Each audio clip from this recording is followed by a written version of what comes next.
Hello everyone, my name is David. Thank you for tuning in to today's question and answer video. I'm answering everyone's questions from the last question and answer video. It was last Monday. We do this every single Monday. I want to welcome new subscribers. The channel's still growing strong. Welcome. Thank you. Any questions you have, just ask me anything down below. I'll answer them in the next question and answer video next Monday. I want to thank Willa very much for making a donation again. Thank you very much, Willa. Thank you for donating to the channel and helping everything that I do out here. Thank you very much. I appreciate you.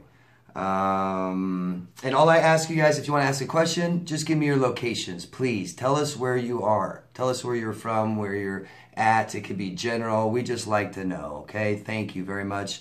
And I want to say if I sound a little different, I'm a little under the weather right now, so I'm sorry. I apologize if I sound a little different. Okay. First question is from William. Are there any brain transplants available for these patients? LOL. No. Well, what would they do with a good brain? Just ruin it, right? Ruin another brain?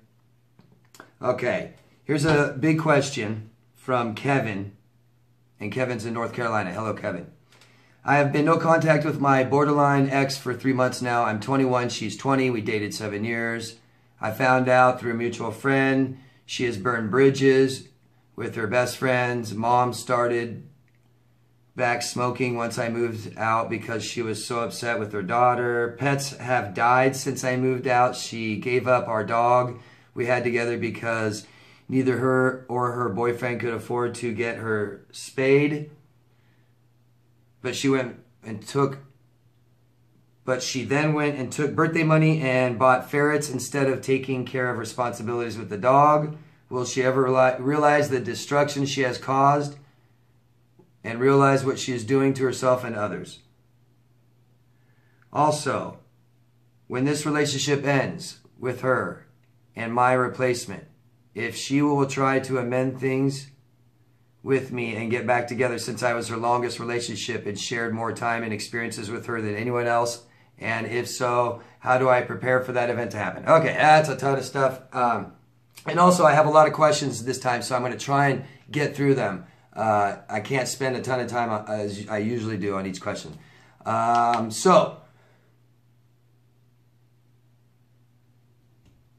I never know if they're going to come back. I always say yes. If you're worried about it, concerned about it, plan for it, Kevin, just say she's going to come back, and think of all the different ways she's going to come back, and think about how to prepare for it so you have a plan. It just makes us feel better. It calms us down, relaxes us, okay? So come up with a plan of what you're going to do if she calls, texts, shows up at your door, run into her at work, whatever, okay? But I couldn't tell you if she will. Will she ever realize that the destruction she has caused? You know, this is a tough one. You know, she's doing things blatantly with results to her actions, right? And we all see it, but she may not see it as clear. She is, you know, she identifies with being a victim, okay? People that identify with being a victim just point fingers, man. All they do is point and blame and accuse and take zero responsibility. So they refuse to. And part of this is not looking at themselves, okay? So, you know, and a lot of times people do things long enough, they start to believe it. She might be delusional. Sounds like she's somewhat delusional and blames everybody and takes no responsibility. And her parents never taught her any kind of repercussions to her actions. So she doesn't see that things she's doing is causing things like this, bad things in her life. Pretty bad, pretty irresponsible, pretty typical. Thanks, Kevin. I couldn't tell you how much she realizes, but there's obvious degree of some that she does not, right? Just like children don't. Frank from the Netherlands. David, can you speak about covert narcissism? So, what that means is, and I've said this a lot, it's like covert. It's covered, it's a mask, and overt abusers could still have a mask. It gets complicated. Very overt abusers, psychopaths and stuff like that will it seems like they're one or the other. They abuse people all out in public and maybe, you know, really bad, and then actually be somewhat of a family man. or they'll be really abusive at home and present that good image out in public.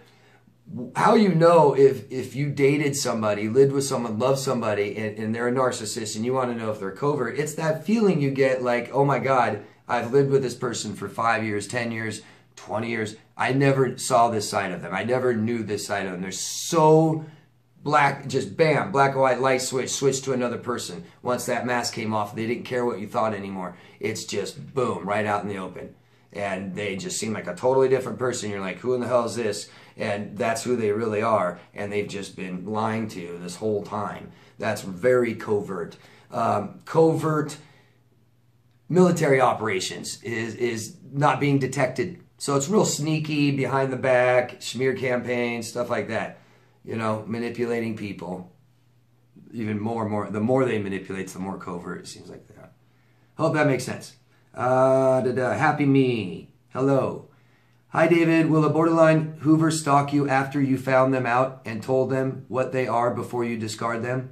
Yes, some do. Best way to get rid of a lot of these people is when you discover who they are, when their mask drops and they don't care, they don't come back, tend to. When you expose them to everybody, who they really are, and you say, hey, this is a psychopath, a narcissist, that's a lot of big reasons they don't come back. But it's not always.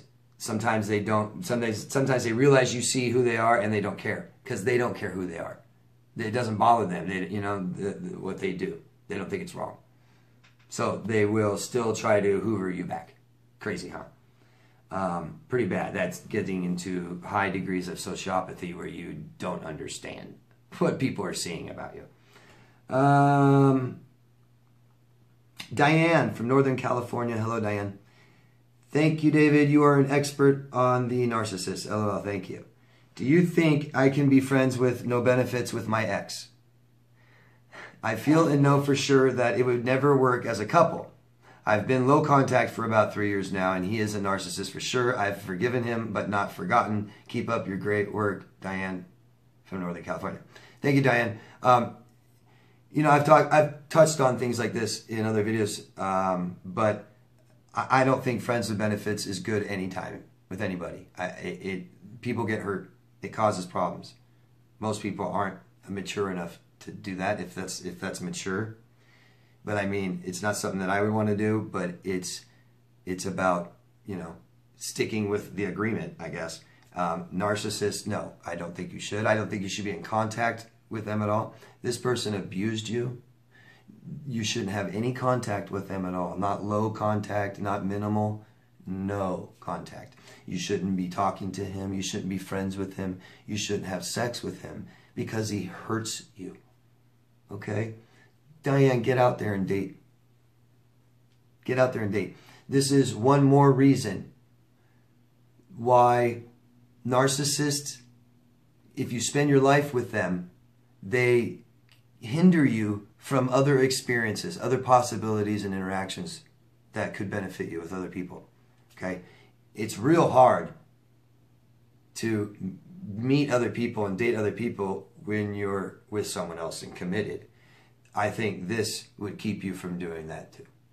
Besides the fact that he's abusive, manipulative, and he's hurt you, and he's not apologetic. And he will do it again. Okay? Stay away from him. Thank you. Niles from Chicago. Hello, Niles. For the victims of narcissists, what can be done to heal from the damage done, or is it permanent? Lastly, when the narcissists discard their victims, do their next relationships succeed, or does it eventually fail? Second part first. Niles, they don't get to choose to have a dysfunctional relationship with you and then get to choose to have a functional relationship with someone else. That they can only have dysfunctional relationships, okay? So they're not totally in control of all this and just get to stop whenever they want. This is who they are, okay? This is the relationships they have with everyone. There's very important things that is keeping them from having good, attached relationships with people, okay? They can't do it. That's why they're classified as personality disordered, because their relationships with people, all their relationships with people do not function for them. It's very sad, depressing for them, okay? What can be done to heal? No, the damage isn't permanent. The damage is a reaction. It's a response to trauma. So you have to get away from the source, okay? And you have to start healing from it. One way is sleeping. Another is talking, and do both. And this is a time to take care of yourself. Everything in life. Do everything. Exercise. Eat right. Get out of debt. Okay? Start taking care of life. This is stress related. You have to cut stress out of your life. And you have to learn why this happened. See the whole picture of your life so that you don't do this anymore. Okay? Because you had a part in this too. Okay? All right. Thanks, Nats. Next. From Heather from Virginia. Hello, Heather. I am moving on from being hurt and angry, but now I just want to make my narcissist by surprise and hurt him. I found myself purposely lying to him to build his expectations with things like telling him I love him, I want to spend the rest of my life with him, and I want to make travel plans to come see him. I feel like I want to randomly go no contact and delete and block him when he least expects it. My friends are worried that this will cause him to retaliate. What do you suggest? Heather, you said that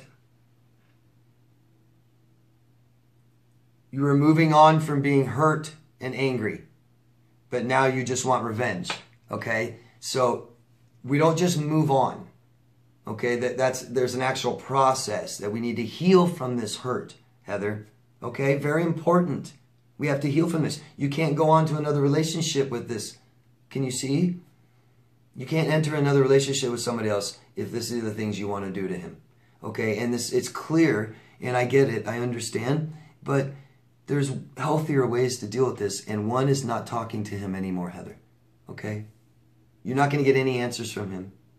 He's not going to help you. You're not going to get closure. He's not going to apologize and make you feel better. Okay? He's not going to change. So we got to stop talking to him. Okay? No more. And then begin healing. Then you won't be so angry. Okay? Thanks, Heather. Anna from Florida. Hello, Anna. Hi, David. I ended the relationship with the narc 10 months ago when he disrespected me for the second time. He randomly texted me several weeks ago with a question, which I answered with one word. That weighs it. The problem is I have an extremely intense trauma bond as well as a sexual bond with him. Why do I still desire to be with him sexually after his cruel and disrespectful treatment? To be honest with you, I would find it very difficult to resist being with him sexually in the future if he reaches out to me. Help. Anna, this is actually very, very common, okay? And when people talk about codependency, this is a part of it, okay? This is the addiction part of it. So the trauma bond and all that, you become addicted. Your brain has become addicted to it. Your brain looks the same as a drug addict coming off of drugs. You're going through withdrawals, literally. And it's not sex, okay? It's just him. It's the trauma and the drama, okay? He has made your parts of your brain shrink and swell. Hormones go up and down, okay? One of the good times and the bad times. The extremes, okay? And this has caused damage to your brain, and your brain is very depressed and traumatized, and your inner voice has become a huge inner critic, and your serotonin is low, and you're obsessing on him, and you're taking over for abusing you, for him abusing you. We kind of, if we're abused bad enough, sometimes we tend to come out of this and keep abusing ourselves. That's a part of it too. I hope that helps, Hannah. Get some help. Okay, get some help and talk to people about this. Stay away from him and cut off any chance of him communicating with you. Okay, and have people around you in your life that support you. Tell yourself good things. Have them tell you, good things about you. Okay, because we need to raise our confidence by having good experience. So let this keep going longer and longer and longer. And you'll feel better. Okay, meet people, go out with people, do things with people. Thanks. Bjorn from Finland. Hello, Bjorn.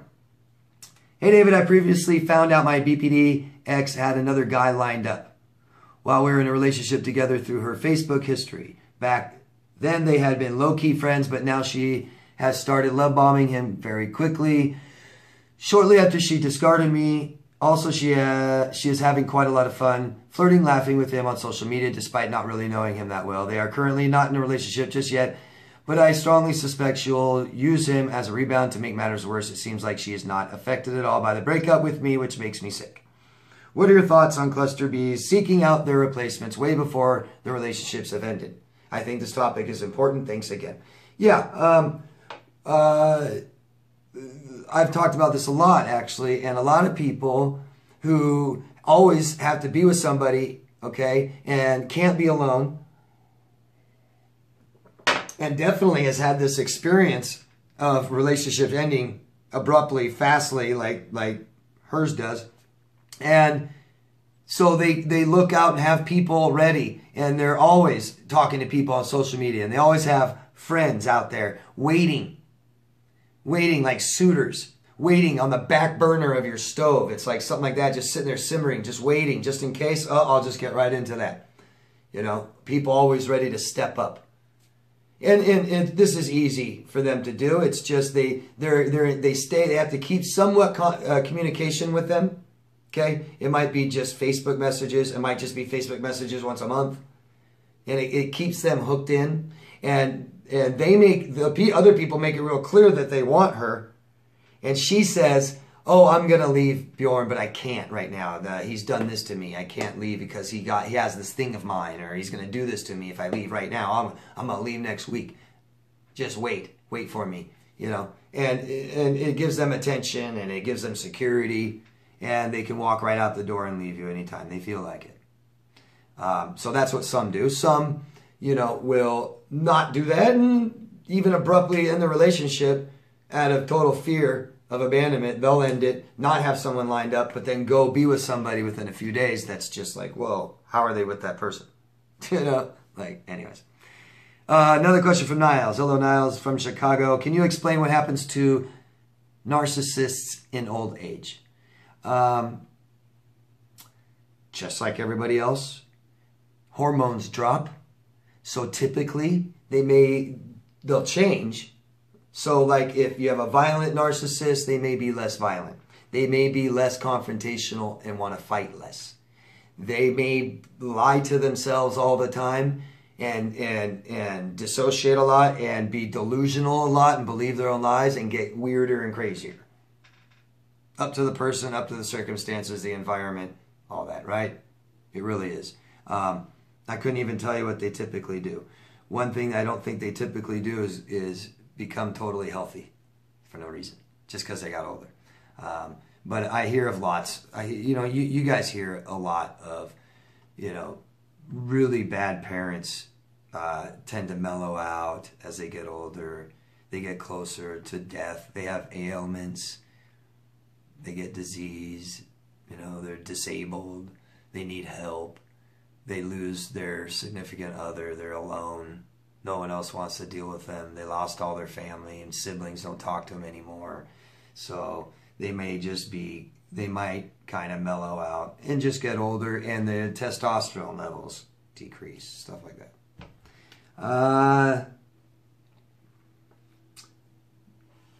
What is that? WJ Valente from Chicago. I have a question. My ex-narc and I had a huge problem in our relationship, but I was abusing alcohol, probably because of her BPD. Anyhow, I got clean eventually, and I have been sober for 6 months, but she doesn't seem to respect or appreciate this, and now she complains about other much smaller things. Do you think she secretly preferred it when I was drinking because I was easier to control, or perhaps she couldn't control it, and that's why it upset her so much?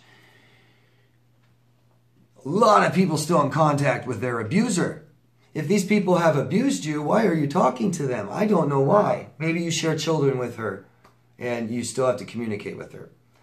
Don't be talking about you. Don't be talking about your sobriety. Don't be talking about you using. Don't be talking about your past with her or your future or what you're doing ever. Don't be talking about any of this. The only reason you need to stay in contact is for children, and that's all you need to be talking about is the children, okay? So she doesn't need to know anything about what you're doing. She doesn't need to know how long it's been. She doesn't even to know if you drank last night or not. She doesn't need to know these things, okay? And you might be telling her, it might be helping your ego to tell her these things. Now, to your question, if she is also an alcoholic, then she doesn't want you to leave. No drug addicts or alcoholics want anyone to get clean and sober. They want you to use. It helps them feel better about themselves. If you can do it with them, it gives them company. If you leave them behind, it makes them feel more ashamed, more scared, fear of abandonment, things like this. Okay?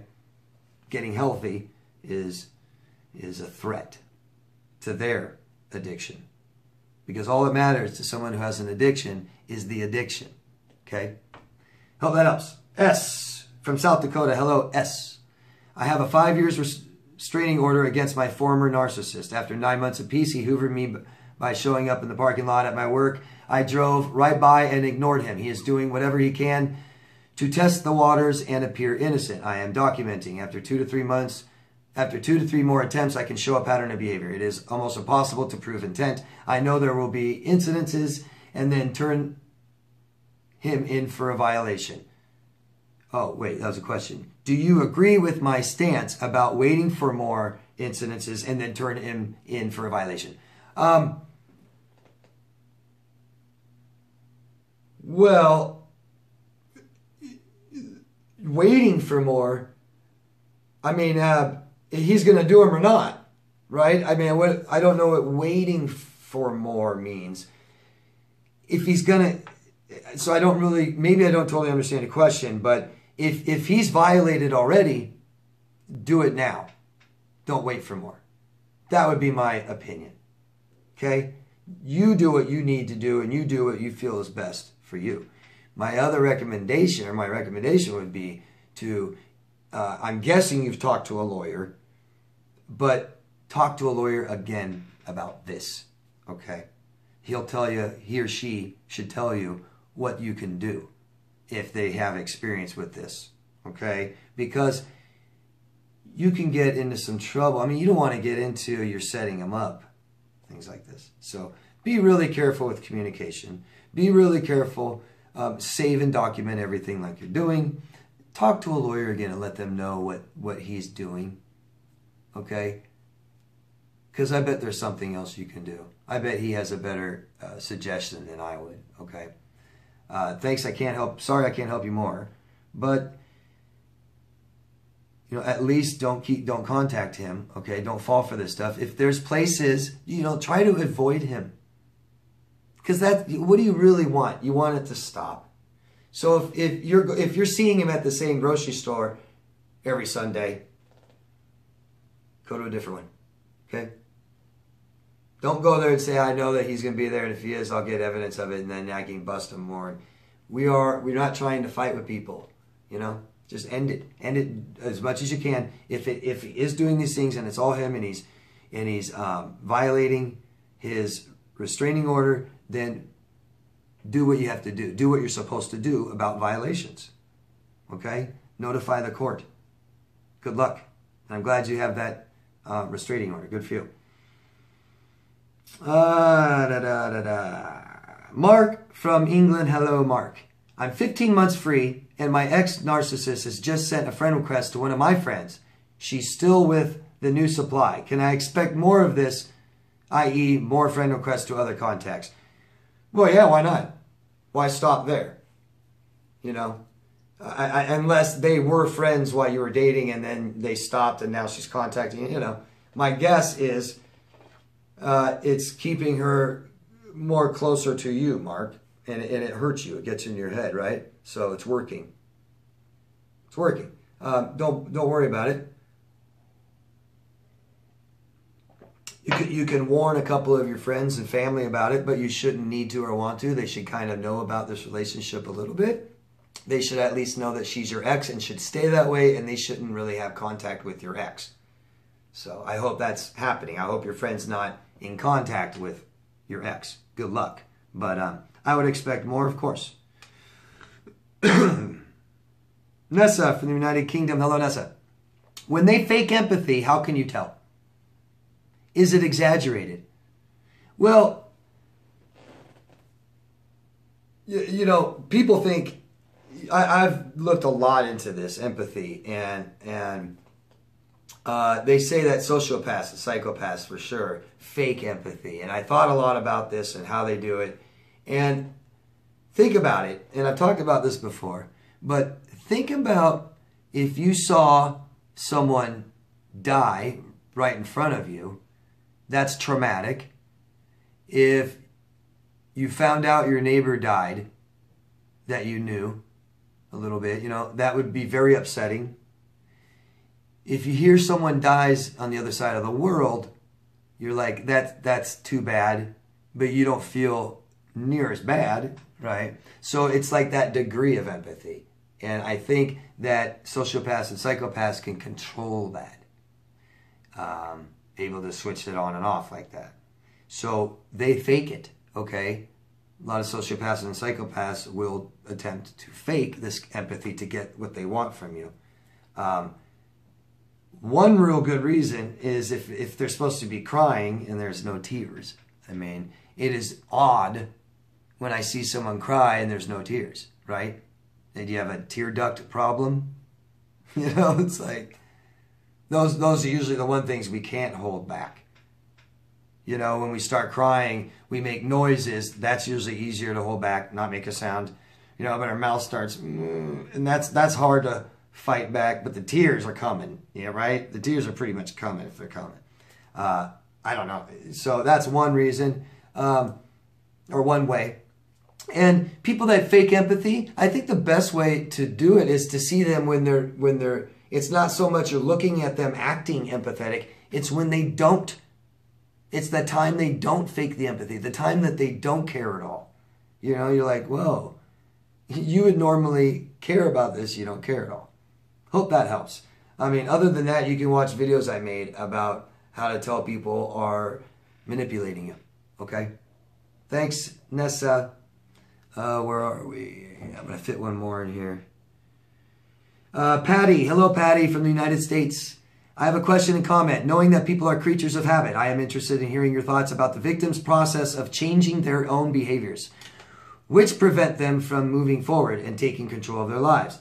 How will they know they have healed and not slip back into the old entrapments? I am thoroughly enjoying your thought-provoking videos and comments and looking forward to hearing more. Love, Mom. Thank you, Patty.